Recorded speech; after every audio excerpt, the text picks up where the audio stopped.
Meditações de Marco Aurélio, parte 2. Se a vida mortal te puder oferecer alguma coisa melhor do que a justiça e a verdade, o autodomínio e a coragem, isto é, paz de espírito, na evidente conformidade das tuas ações com as leis da razão, e paz de espírito nas provações de um destino que não controlas, se, digamos, conseguires discernir um ideal mais elevado, nesse caso, aproveita-o com toda a tua alma e alegra-te com o prêmio que encontraste. Mas, se nada te parece melhor do que a divindade que mora dentro de ti, que orienta cada impulso, que pesa cada impressão, que abjura nas palavras de Sócrates as tentações da carne e que confessa fidelidade aos deuses e compaixão pela humanidade, sem comparação achares tudo o resto mesquinho e sem valor, então não abras em ti espaço a quaisquer outras causas. Porque se alguma vez hesitares e te desviares, já não serás capaz de oferecer lealdade firme ao ideal que escolheste para ti próprio.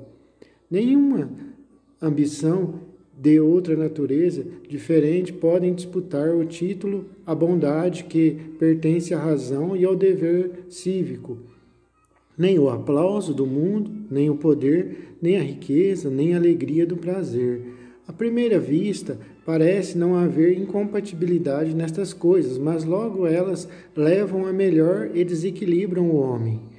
Dir-te-ia, então, que escolheste simples e espontaneamente o mais elevado e aderistes a ele, mas o melhor para mim, o mais elevado, dizes tu. Se é o melhor para ti como ser racional, segura-o bem, mas se o é meramente como animal, então dilo abertamente e mantenha o teu ponto de vista como a correspondente humildade. Assegura-te apenas de que ponderaste bem o assunto. Não preze as vantagens advindas de qualquer coisa que envolva quebra da fé, perda do respeito por ti próprio, ódio, suspeita ou maldição dos outros, insinceridade ou desejo de qualquer coisa que tenha de estar dissimulado ou escondido. Uma pessoa cuja principal atenção vai para o seu próprio espírito e para a divindade que há dentro de si, bem como para servir a sua excelência, não toma atitudes afetadas, não se queixa e não suspira pela solidão, nem tampouco por uma multidão. E o melhor de tudo é que a sua vida ficará livre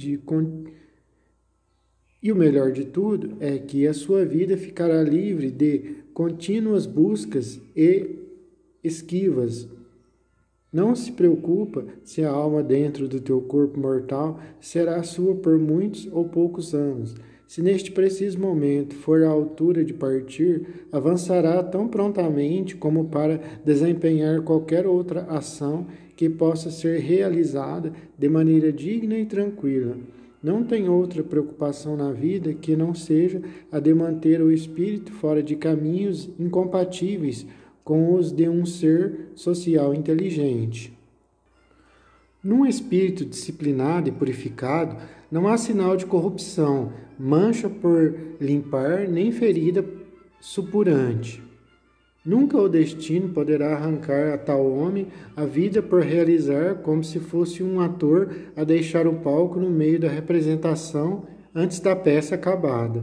Não há nele nada de servil, nem tampouco de vaidoso, nem se encosta aos outros, nem se isola deles, e não fica responsável por ninguém, mas também não culpado de evasão. Respeita o teu poder de formar uma opinião. Só assim o timoneiro dentro de ti evita formar opiniões que estejam em desacordo com a natureza e com a constituição de um ser racional. A partir dela, podes esperar obter a circunspecção, boas relações com os teus semelhantes e conformidade com a vontade de Deus. Renunciando a tudo o resto, apega-te às poucas verdades seguintes. Lembra-te que o homem vive só no presente, neste momento fugaz. Todo o resto da vida é ou passado e já ido, ou ainda não revelado. Esta vida mortal é uma pequena coisa, vivida num cantinho da terra, e pequena também é a mais duradoura fama, dependente, como é, de uma sucessão de pequenos homens de curta duração, desconhecedores das suas próprias pessoas e muito mais ainda de uma outra, já há muito morta e enterrada. A estas máximas acrescenta ainda uma outra. Quando um objeto se apresenta à tua percepção, arranja uma definição mental para ele, ou pelo menos traça-lhe um perfil, para lhe discernires o caráter essencial, para nele penetrares para além dos teus atributos separados e obteres uma visão distinta da nudez do seu todo, e para identificares tanto o próprio objeto como os elementos de que é formado e em que de novo se dissolverá. Não há nada que mais dilate o espírito do que esta capacidade de examinar metódica e rigorosamente cada uma das experiências da vida, com vista a determinar a sua classificação, os fins que serve, o seu valor para o universo e o seu valor para os homens como membros da cidade suprema em que todas as outras cidades são como pessoas de casa. Vejamos, por exemplo, aquilo que está a produzir uma impressão sobre mim neste momento. O que é? De que é formado? Quanto tempo está destinado a viver? Que reação moral espera de mim? Docilidade, força moral, fraqueza, boa-fé, docilidade, força moral, franqueza, boa-fé, sinceridade, autoconfiança ou alguma outra qualidade.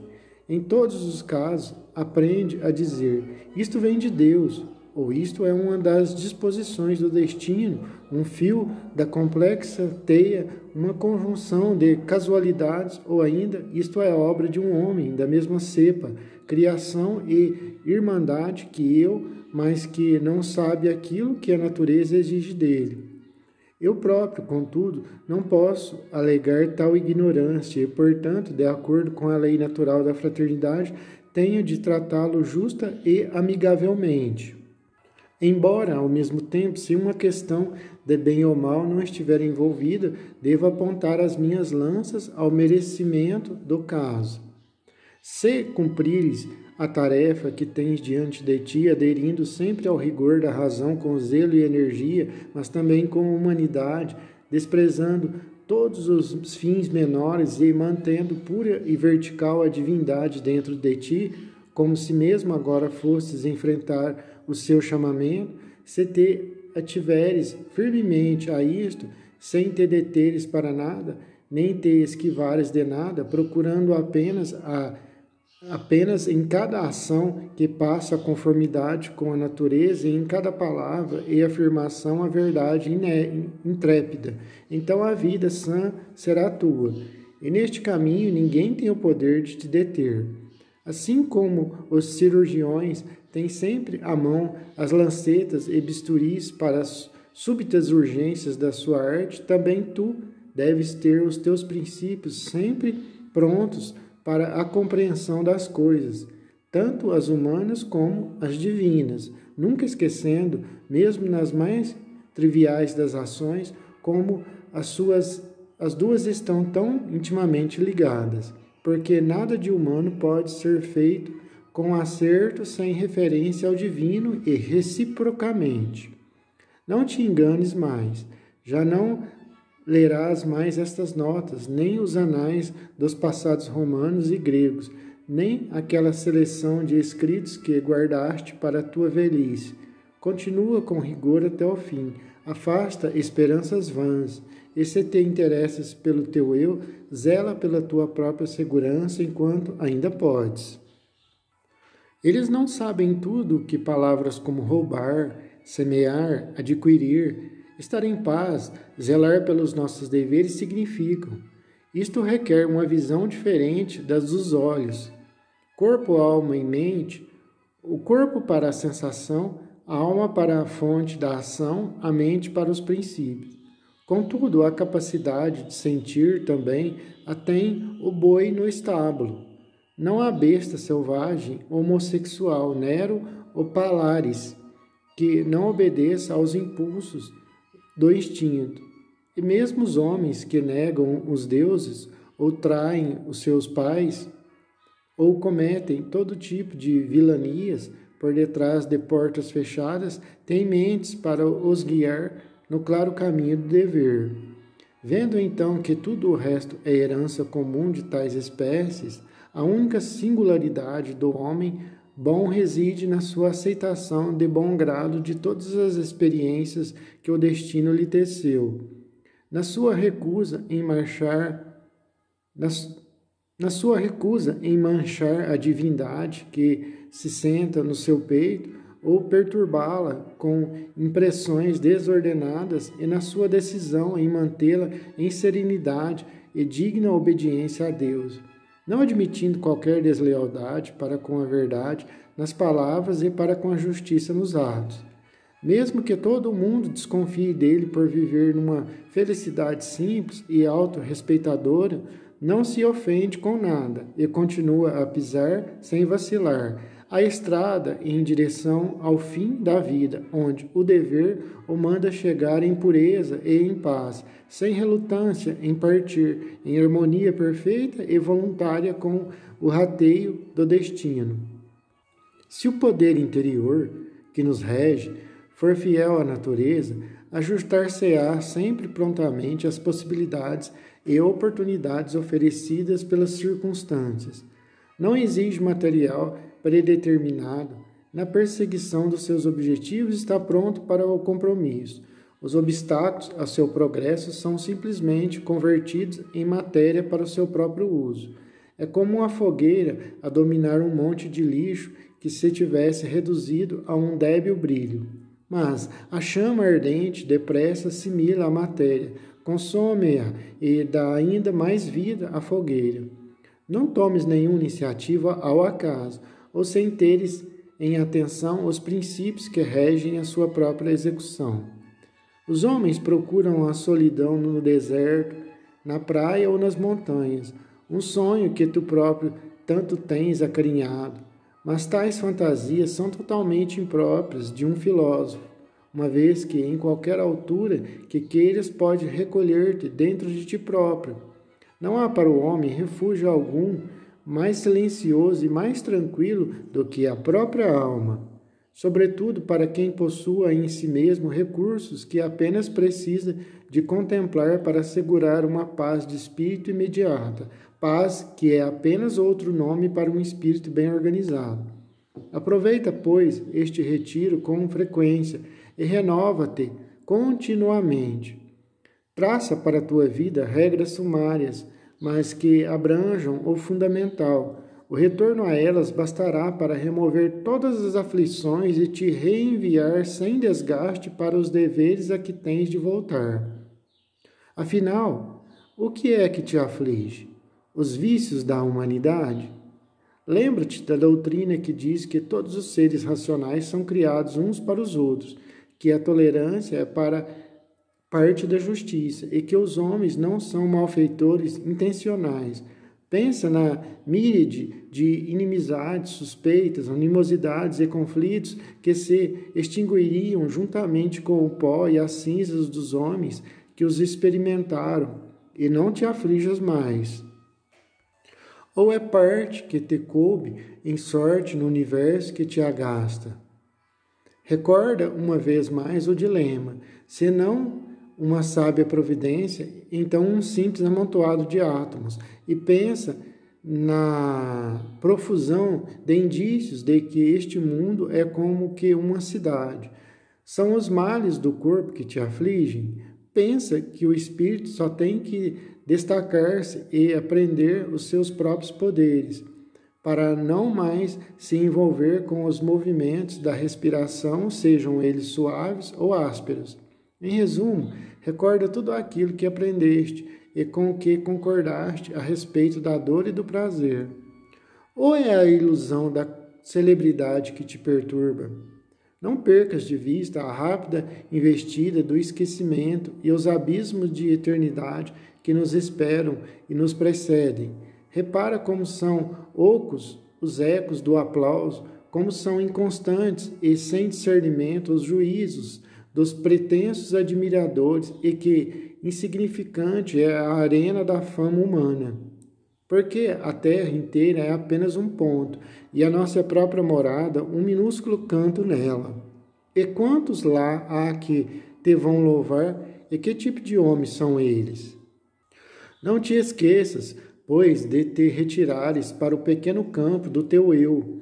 Sobretudo, nunca lutes, nem te afadigues, se antes dono de ti próprio, e encara a vida como homem, como ser humano, como cidadão e como mortal. Entre as verdades em que seria bom que pensasses estão estas duas. Primeiro, que as coisas nunca podem atingir a alma, mas apenas ficar inertes fora dela, de modo que o desassossego só pode resultar de fantasias interiores. E segundo, que todos os objetos visíveis mudam num instante e deixam de existir. Pensa nas inúmeras mudanças em que tu próprio tomaste parte. Todo o universo é mudança e a própria vida não é senão aquilo que tu acreditas que é. Se o poder do pensamento é universal no gênero humano, também a posse da razão o é, fazendo de nós criaturas racionais. Donde, portanto, que esta razão, com seus tu deves fazer isto ou tu não deves fazer aquilo, não é para nós mesmos universal. Não é para nós menos universal.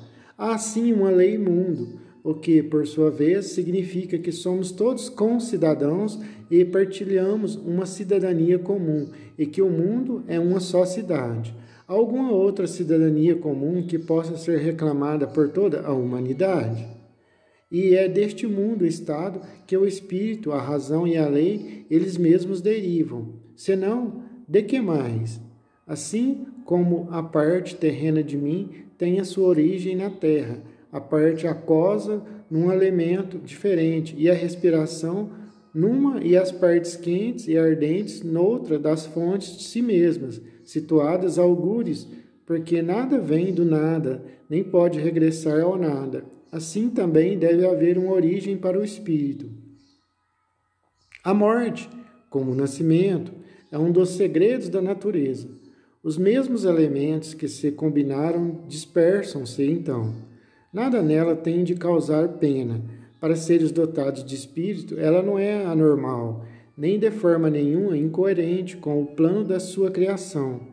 Que os homens de um certo tipo se comportem como o fazem é inevitável. Desejar que as coisas sejam de outra maneira é como desejar que a figueira não produza o seu sumo. Em qualquer caso, lembra-te de que dentro de muito pouco tempo, tanto tu como ele estarão mortos, e os vossos próprios nomes rapidamente esquecidos. Afasta de ti a ideia do fui ofendido, e com ela irá o sentimento.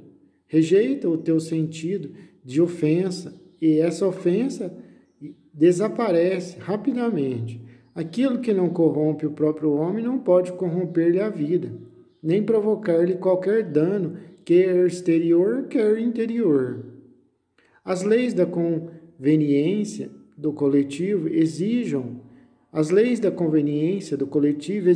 que isto acontecesse. O que quer que aconteça, acontece de forma concreta. O que quer que aconteça, acontece de forma correta. Observa com muita atenção e verás que isto é verdade. Na sucessão de acontecimentos não há só uma mera sequência, mas uma ordenação que é justa e correta, como a da mão daquele que entrega a todos o que lhe é devido. Mantém, pois, a tua atenção como de princípio e deixa que a bondade acompanhe cada uma das tuas ações. Bondade, quero dizer, no sentido exato da palavra. Em todas as tuas atividades, presta atenção a isto. Não copies as opiniões dos arrogantes, nem deixes que eles te ditem as tuas próprias e olhe as coisas à luz da verdade. Para 2 pontos, deves tu estar sempre pronto. Primeiro, para fazer exclusivamente aquilo que a razão, nossa rainha e legisladora, sugerir para o bem-estar comum. E segundo, para reconsiderar uma decisão de alguém presente, te corrigir e te convencer de um erro de julgamento. Mas tal convicção deve proceder da certeza de que isso servirá à justiça ou o bem comum ou qualquer outro interesse do gênero. Deve ser esta a única coisa a considerar, não a probabilidade do prazer ou da popularidade. Tu és dotado de razão? Sou. Então por que não usá-la? Se a razão fizer o seu papel, que mais pode pedir? Como parte que és inseparável do todo. Vai te dissipar naquilo que te deu vida, ou melhor, vais te transmutar uma vez mais a razão criadora do universo. Muitos grãos de incenso caem no mesmo altar, uns mais cedo, outros mais tarde, não importa. Basta-te regressar aos ensinamentos do teu credo e à veneração da razão, e numa semana aqueles que agora te colocam no grupo das bestas e dos macacos irão chamar-te um Deus. Não vivas como se tivesses 1000 anos à tua frente. O destino está ali, ao virar uma esquina. Torna-te bom enquanto a vida e o poder ainda te pertencem. Quem ignora o que o vizinho está a dizer, ou a fazer, ou a pensar, e apenas cuida de que os seus próprios atos sejam justos e piedosos, ganha enormemente em tempo e em paz. Um homem bom não anda à procura dos defeitos dos outros. Antes, prossegue vigorosamente em direção ao seu objetivo. O homem cujo coração palpita pela fama depois da morte não pensa que todos aqueles que se lembrarem dele em breve estarão também mortos, e que, com o correr do tempo, geração após geração, até o fim, depois de sucessivamente cintilar, se sumir, a centelha final da memória se extingue.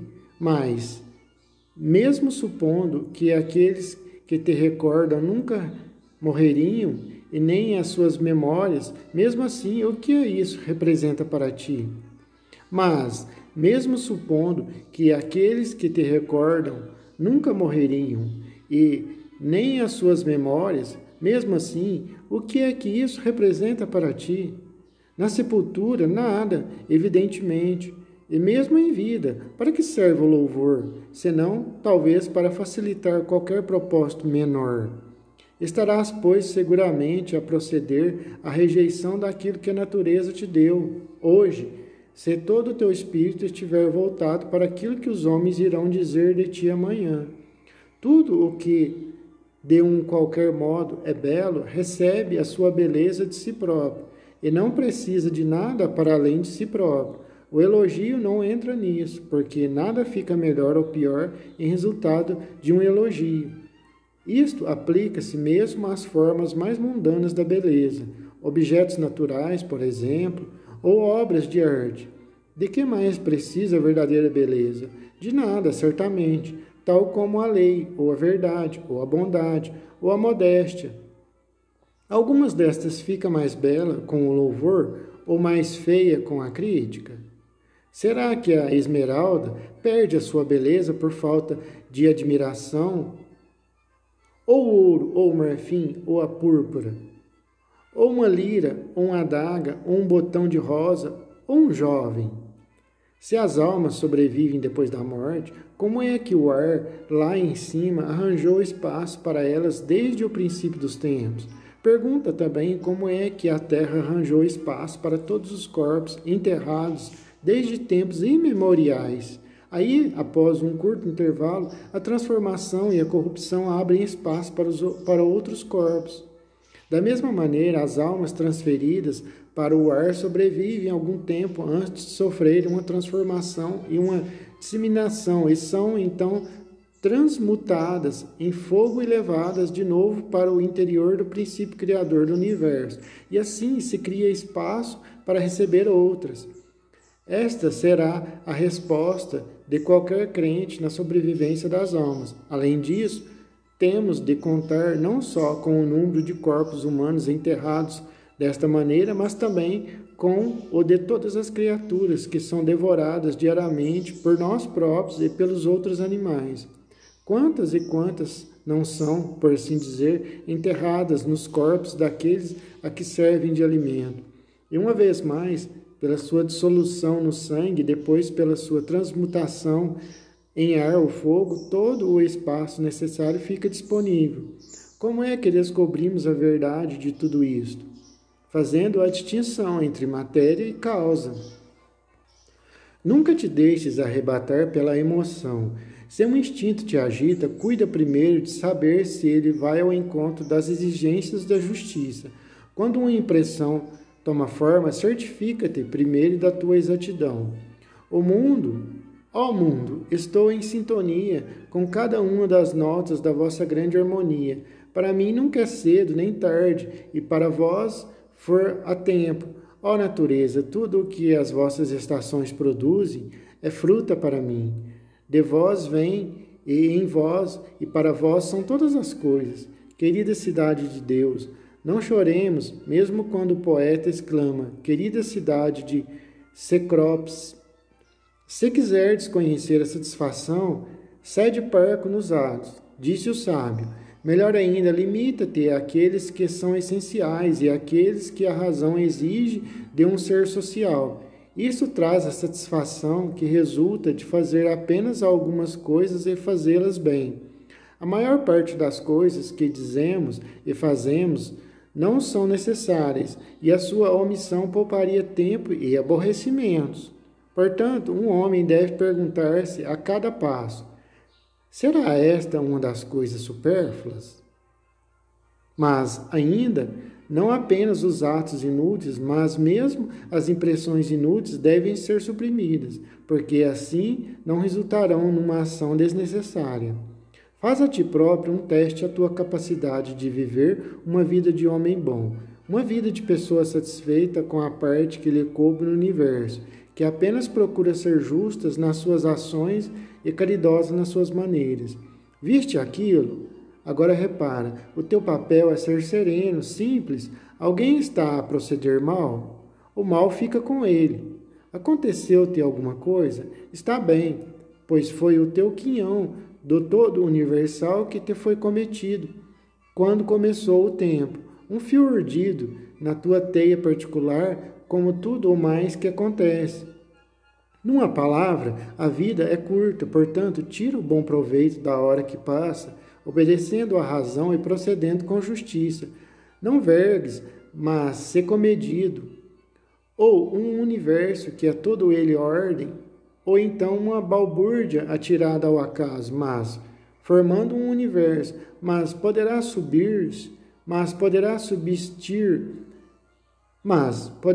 subsistir alguma ordem em ti próprio e, ao mesmo tempo, a desordem no todo mais amplo. E isso quando existe unidade de sentimentos entre todas as partes da natureza, apesar das suas divergências e dispersão. Um coração negro, um coração efeminado, obstinado, o coração de uma besta, de um animal selvagem, infantil, estúpido e falso, o coração de um vigarista, o coração de um tirano. Se aquele que não sabe o que está no universo é uma pessoa estranha ao universo, não é menos aquele que não sabe o que lá se passa. Uma tal pessoa é um exilado, um auto-banido do regime da razão, um cego com os olhos do entendimento escurecidos, um pobre dependente dos outros, sem recursos próprios para sua subsistência. É uma excrescência no mundo quando se dissocia e divorcia das leis da nossa natureza comum ao recusar aquilo que lhe coube em sorte e que, afinal, é um produto da mesmíssima natureza que te produziu a ti. É um membro decepado da comunidade, quando separa a própria alma da alma única de todas as coisas racionais, deixando-a à deriva. Um filósofo anda sem camisa, outro sem livros, um terceiro, meio despido, diz: pão não tenho, e mesmo assim apego-me à razão. Pela minha parte, também não tenho fruto daquilo que aprendi, contudo apego-me a ela. Entrega o teu coração ao que aprendeste e busca nisso refrigério. Faz por passar os dias que te restam como alguém que, em todos eles, se entregou de todo o coração aos deuses e que, portanto, não é dono nem escravo de ninguém. Pensa, digamos, nos tempos de Vespasiano, e o que é que vês? Homens e mulheres muito ocupados a casar, a criar os filhos, a adoecer, a morrer, a lutar, a festejar, a tagarelar, a trabalhar a terra, a lisonjear, a fanfarronar, a invejar, a intrigar, a rogar pragas, a jogar o destino, a amar, a entesourar, a cobiçar tronos e honrarias. De toda essa vida, nem o mais pequeno vestígio sobrevive hoje. Ou avança até os dias de Trajano. Outra vez a mesma coisa, essa vida morreu também. Dá igualmente uma vista de olhos aos registros de outros povos e épocas passadas. Repara como todos e cada um, depois da sua curta vida de luta, morreram, dissolvendo-se nos elementos. Recorda mais especialmente alguns, mesmo do teu conhecimento, que buscaram a vaidade em vez de se contentarem com o cumprimento corajoso dos deveres para que foram criados. Em tais casos, é essencial não nos esquecermos de que o mérito da perseguição de qualquer objetivo depende do valor do objetivo perseguido. Portanto, se quiseres evitar o desencorajamento, nunca te deixes absorver por coisas que não sejam de primeira importância. Expressões outrora correntes caíram hoje em desuso. Nomes também que eram antigamente familiares são hoje virtualmente arcaicos. Nomes também que eram antigamente familiares são hoje virtualmente arcaísmos. Camilo, Caleo, Voleso, Dentato, ou um pouco mais tarde, Espício e Catão, Augusto também, e mesmo Adriano e Antônio, todas as coisas se dissolvem no passado lendário e em pouco tempo ficam envoltas no esquecimento. Mesmo para os homens cujas vidas foram de uma glória deslumbrante, esta passa. Quanto aos outros, ainda mal acabam de dar o último suspiro e já, nas palavras de Homero, os perdem de vista e de nome. O que é, afinal, a fama imortal? Qualquer coisa vazia e oca. A que é que nos devemos então aspirar? A isto e só a isto. Ao pensamento justo, ao procedimento desinteressado, à boca que não mente, ao caráter que acolhe cada acontecimento como uma coisa predestinada, já esperada e que emana da fonte e origem única. Submete-te ao cloto de bom grado e deixa fiar o teu fio do material que ela quiser. Todos nós somos criaturas de um dia, tanto os que recordam como os que são recordados. Vê como todas as coisas estão sempre a nascer da mudança. Ensina-te a ti próprio a ver que a mais elevada felicidade da natureza reside em mudar as coisas que existem e formar novas coisas da mesma espécie. Tudo aquilo que existe é, em certo sentido, a semente do que irá nascer de si. Não há nada menos próprio de um filósofo do que imaginar que a semente só pode ser alguma coisa que se deita à terra ou no útero. Muito em breve vais morrer, mas tu ainda hoje não és puro, nem és superior à inquietação, nem imune ao mal exterior, nem caridoso para todos os homens, nem estás persuadido de que proceder com justiça é a única sabedoria. Observa cuidadosamente aquilo que guia as ações dos sábios e aquilo que eles evitam ou buscam. Para ti, o mal não vem do espírito de outrem, nem mesmo de qualquer das fases ou mudanças da tua estrutura corporal. Então, de onde? Daquela parte de ti próprio que age como avaliador daquilo que é mal. Recusa a sua avaliação e tudo ficará bem. Embora o pobre corpo tão próximo dele fique ferido ou queimado, supure ou gangrene, cala a voz desse avaliador que ele não declare nada mal ou bom, se isso pode acontecer tanto a homens bons como a homens maus, porque tudo o que acontece de forma imparcial aos homens, quer eles observem as leis da natureza ou não, não pode nem entravar os seus propósitos, nem precipitá-los. Pensa sempre no universo como um organismo vivo, como uma substância e uma alma únicas, e vê como todas as coisas estão sujeitas à perfectibilidade deste único todo. Todas são movidas pelo seu impulso único e todas desempenham o seu papel na causação de tudo o que acontece. Repara no intrincado da meada, na complexidade da teia. Uma pobre alma que carrega consigo um cadáver, eis o que Epiteto te chama. Estar em processo de mudança não é um mal, tanto como não é um bem ser um produto de uma mudança. O tempo é um rio, o inexorável fluir de todas as criaturas. Uma coisa mal aparece à vista e logo desaparece rapidamente e outra nasce para logo, por sua vez, ser varrida. Tudo o que acontece é tão normal e já esperado como a rosa na primavera ou o fruto no verão. Isto é verdade para a doença, para a morte, para a calúnia, para a intriga e para todas as outras coisas que deliciam ou incomodam os tolos. O que acontece a seguir está sempre intimamente relacionado com aquilo que o precedeu. Não é um desfile de acontecimentos isolados que obedecem simplesmente às leis da sequência, mas uma continuidade racional. Além disso, tal como as coisas que já existem, estão todos coordenados harmoniosamente. Os que se encontram em processo de nascimento exibem a mesma maravilha de concatenação e não o fato nu e cru da sucessão. Lembra-te sempre do ditado de Heráclito: morte da terra, nascimento da água. Morte da água, nascimento do ar. Do ar, o fogo. E assim sucessivamente, sempre em ciclos repetidos. Lembra-te também do seu viajante esquecido, do sítio onde o seu caminho o leva. Dos seus homens sempre em desacordo com a sua companheira mais próxima. A razão controladora do universo. E do seu, embora eles deparem com isto, a cada passo continuam a achá-lo estranho. E ainda, nós não podemos agir ou falar como homens adormecidos, porque, de fato, os homens durante o sono imaginam-se a agir e a falar, nem como crianças às ordens dos pais. Isto é, em obediência cega às máximas tradicionais.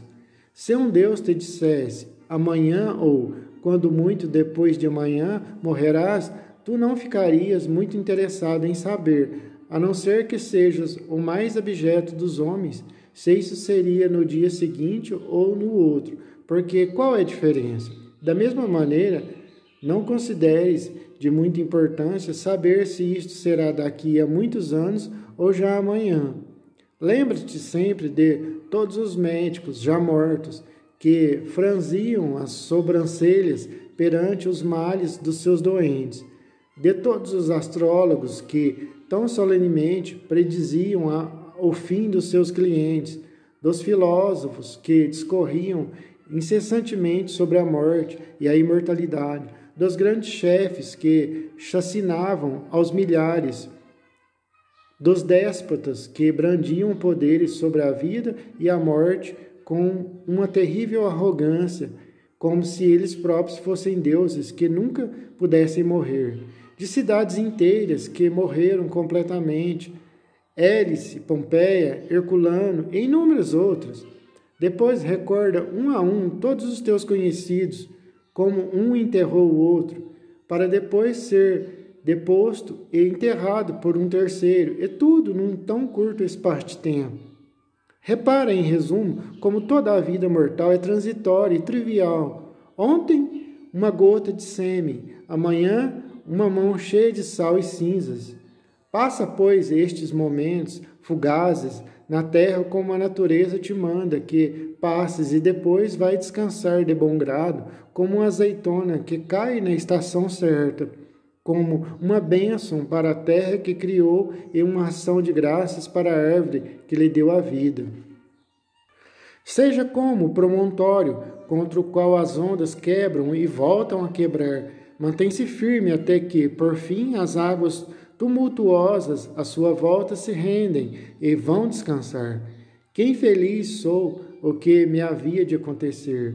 De modo nenhum, diz antes, que feliz que eu sou em não ter ficado com azedume, mas antes inabalado pelo presente e sem receio do futuro. Aquilo podia ter acontecido a qualquer pessoa, mas nem todos ficariam assim, sem azedume. Então, por que atribuir uma coisa à má sorte em vez de atribuir à outra a boa sorte? Pode alguém chamar a pouca sorte a uma coisa que não seja uma infração à sua natureza? E poderá ser uma infração à sua natureza se não for contra a vontade da natureza? Bem, então, já aprendeste a conhecer essa vontade. Isto que te aconteceu impede-te de ser justo, magnânimo, moderado, judicioso, discreto, verdadeiro, respeitador de ti próprio, independente e tudo o mais que leva à realização da natureza do homem? Eis então uma regra a recordar no futuro, quando alguma coisa te tentar a sentires-te amargo. Não, isto é uma infelicidade, mas suportar isto dignamente é uma felicidade. Filosofia à parte, uma efetiva ajuda no sentido de menosprezar a morte é pensar naqueles que se apegaram avidamente às suas vidas. Que vantagem tiveram eles sobre os que morreram ainda jovens? A terra cobre-os a todos eles, algures, em qualquer tempo. Cadiciano, Fábio, Juliano, Lépido e todos os outros que acompanharam tanta gente às suas sepulturas simplesmente para depois serem por fim acompanhados às suas próprias. Curta foi, afinal, a prorrogação de que gozaram, arrastados até ao fim nestas condições e com estes ajudantes e num corpo miserável. Não lhes dês, pois, grande importância. Repara no abismo de tempo por detrás dela e no infinito que ainda se lhe segue. Em face disto, o que é que Nestor, com todos os seus anos, tenha mais em relação a qualquer bebê de 3 dias? Segue sempre pelo caminho mais curto, e o caminho mais curto é o da natureza, tendo como objetivo uma perfeita segurança em cada palavra e ação. Tal propósito libertar-te-á da ansiedade do conflito e de todos os compromissos e estratagemas. Bom, gente, deixar umas considerações aqui rápidas. O que ele está querendo dizer? Ele está querendo dizer que o homem, eu como sou espírita, que a doutrina espírita sempre nos ensina, o homem não deve ser apegado às coisas materiais. O homem, quando eu falo homem, eu estou falando homem e a mulher, claro. O homem não deve ser apegado aos bens materiais demais, ser apegado às coisas como carro, roupas, casas, porque isso tudo é passageiro. O homem não deve se importar demais com as ofensas dos outros, quando uma pessoa te magoa. Você não deve ficar preso nisso a vida inteira. Esquece, passa para frente, porque, como ele diz, o Marco Aurélio, isso tinha que acontecer mesmo para o seu próprio bem, para te deixar como um aprendizado, para você amadurecer cada vez mais. Em resumo, ele diz que tudo que nos acontece na vida tem um porquê. E que aqui nós estamos de passagem, a verdadeira vida é a outra. Que depois dessa vida, que é a verdadeira vida, que não adianta a gente ficar pegado a tudo, se preocupar demais com dinheiro, se ficar acabrunhado com algum probleminha. Mesmo quando a gente perde alguém que a gente ama muito, coisa que já aconteceu comigo próprio, eu estou dizendo, já aconteceu, a gente não deve entrar numa depressão e ficar como se nunca mais a gente fosse ver aquela pessoa e entrar num sofrimento que nada cura. Não é assim, gente. A gente tem que ter sabedoria, saber que aqui nós estamos, todos nós, de passagem, que a vida é um aprendizado, que é uma escola, que aqui nós estamos de passagem, aqui é uma escola para a gente aprender. E cada um tem seu tempo, uns vão primeiro, outros depois, mas um dia todos nós estaremos do outro lado. E aqui a gente não deve se apegar às coisas materiais, se ofender demais, nem se ofender quando alguém nos diz alguma palavra, que a gente uma palavra meio errada, uma palavra pesada, seja o que for, não nos ofender quando uma pessoa fala mal da gente, e nem a gente ofender ninguém. Seguimos a nossa vida, como diz Marco Aurélio, fazendo sempre o bem, agindo de acordo com a natureza, e quer dizer com aquilo que é natural, ser bom, tal. E seguir nosso destino de forma correta, sempre sendo honestos, justos, moderados em tudo, no comer, no falar, e sempre tentar ser bons e agir de forma correta. É isso. Aos primeiros raios de luz, e para contrariar aquela aversão a deixar a cama, pensa logo: vou me levantar para o trabalho do homem. Estará certo eu resmungar por ter de começar a fazer aquilo para que nasci e que é a razão de ser da minha vida vinda ao mundo. Foi este o objetivo da minha criação, ficar aqui deitado debaixo dos cobertores para me manter quentinho? Ah, mas é muito mais agradável. Foi então para o prazer que vieste ao mundo e não para o trabalho, para o esforço digno? Olha para as plantas, até para os pardais, as formigas, as aranhas, as abelhas, todos ocupados nas suas tarefas, cada um desempenhando o seu papel com vista a uma ordem mundial coerente. E vais tu rejeitar a parte do homem neste trabalho, em vez de cumprires sem demoras as ordens da natureza? Olha, gente, que pensamento mais sábio. Nossa, é de uma sabedoria ímpar, de uma sabedoria sem limites. Tudo, desde uma bactéria até, suponhamos, um elefante, que é o maior, até uma baleia, tudo trabalha, tudo trabalha.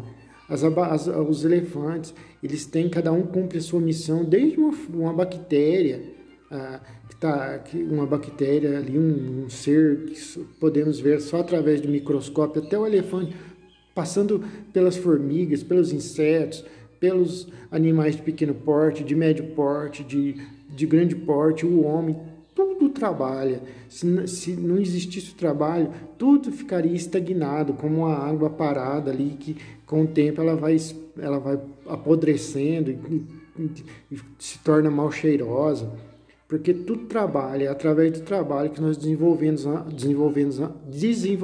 a nossa mente e vamos evoluindo. Sim, mas uma pessoa tem que ter também algum descanso. Claro, mas o descanso tem os seus limites estabelecidos pela natureza, da mesma maneira que também os tem a alimentação e a bebida, e tu ultrapassas esses limites, tu vais para além da suficiência, enquanto, por outro lado, quando se trata de ação, tu ficas aquém daquilo que podes conseguir. Tu não tens verdadeiro amor por ti próprio. Se o tivesses, amarias a tua natureza e a vontade da sua natureza. Os artesãos que amam a sua profissão empenham-se ao máximo no seu trabalho, mesmo sem se lavarem e sem comerem. Mas tu tens a tua natureza em menos consideração do que o gravador tem a sua gravação, o dançarino a sua dança, o avarento o seu monte de prata, ou o presunçoso o seu momento de glória. Quando põem o coração no trabalho, estes homens estão prontos a sacrificar a alimentação e o sono ao avanço no sentido do objetivo que escolheram. Será o serviço da comunidade menos digno aos teus olhos e merecerá ele menos devoção? Quem me dera a consolação de ser capaz de pôr de lado e atirar para o esquecimento todas as impressões importunas e fastidiosas e ficar num instante completamente em paz. Reserva-te o direito a qualquer ato ou afirmação que esteja de acordo com a natureza, que as críticas ou comentários que se possam seguir não te impeçam. Se há alguma coisa boa para fazer ou dizer, nunca renuncies ao teu direito a ela. Aqueles que te criticam têm a sua própria razão a guiá-los e os seus próprios impulsos a instigá-los. Não deves deixar que os teus olhos se desviem na sua direção, mas antes mantém um rumo certo e seguir a tua própria natureza e a natureza mundo, e o rumo destes dois é um só. Eu trilho as estradas da natureza até a hora em que me deleitarei para descansar, devolvendo o meu último sopro ao ar de que eu aspirei diariamente, e mergulhando na terra de onde o meu pai tirou a semente, a minha mãe, o sangue, e a minha ama, o leite do meu ser. Terra que, durante tantos anos, me forneceu diariamente comida e bebida, e, embora tão atrozmente maltratada, ainda permite que eu pise a sua superfície. Nunca será célebre pela sua sagacidade. Seja, contudo, há uma série de outras qualidades de que não poderás dizer, não tenho tendência para isso. Cultiva-as, pois, porque elas estão totalmente ao teu alcance. A sinceridade, por exemplo, e a dignidade, o zelo e a sobriedade.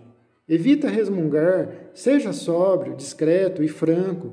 Seja moderado nos modos e nas palavras, comporta-te com autoridade, repara quantas qualidades há que podiam já ser tuas. Não podes alegar incapacidade ou inaptidão inata para elas, e contudo preferes ainda arrastar-te num plano menos sublime. Além disso, será a falta de dons naturais que precisa daqueles acessos de queixume, parcimônia e lisonja bajuladora, de investiva, invectos contra a tua falta.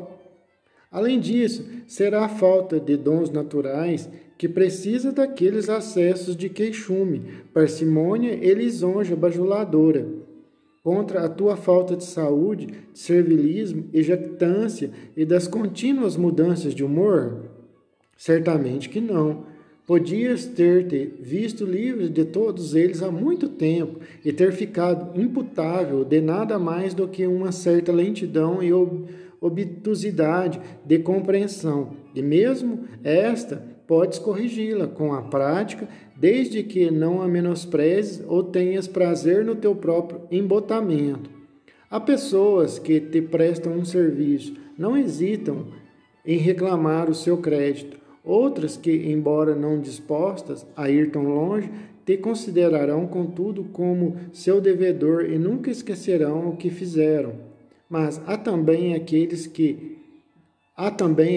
de quem se poderá quase dizer que não têm consciência nenhuma do que fizeram, como a videira que produz um cacho de uvas e depois, uma vez cedido o seu fruto, não espera mais agradecimentos do que o cavalo que acabou a corrida, ou o cão que descobriu a caça, ou a abelha que guardou o seu mel.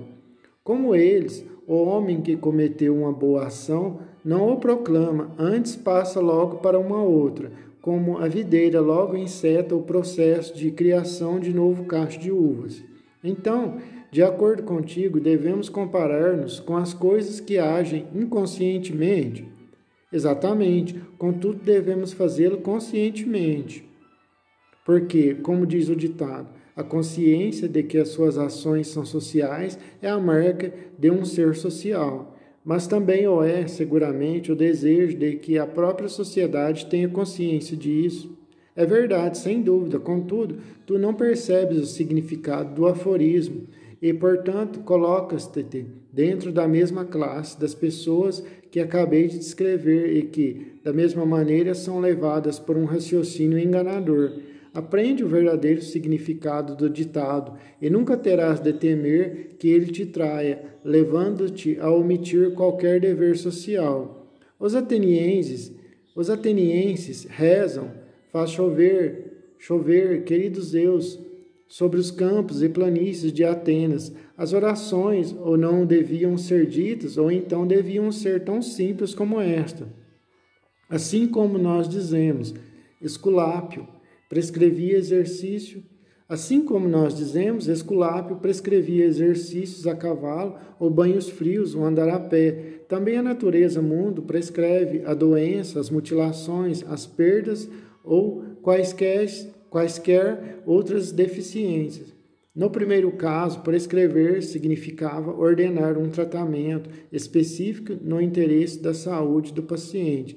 Da mesma maneira, no segundo caso, são-nos prescritas certas ocorrências no interesse do nosso destino. Podem, de fato, dizer-nos que nos enquadremos nestas desgraças, no mesmo sentido em que os pedreiros dizem que as pedras quadradas das paredes ou as pirâmides se enquadram umas nas outras quando estão a ser ajustadas para construírem um todo unificado. Esta integração mútua é um princípio universal, assim como uma míríade de corpos se juntam para formar o corpo único que é o mundo. Também uma míríade de causas se combinam para formar uma única causa que é o destino. Mesmo as pessoas vulgares compreendem isto quando dizem: calhou-lhe a ele, calhou de fato, isto é, foi-lhe destinado. Aceitemos tais coisas, portanto, como aceitamos as prescrições de Esculápio. Porque estas também têm muitas vezes um sabor amargo e, contudo, nós engolimos-las de bom grado, na esperança de ter saúde.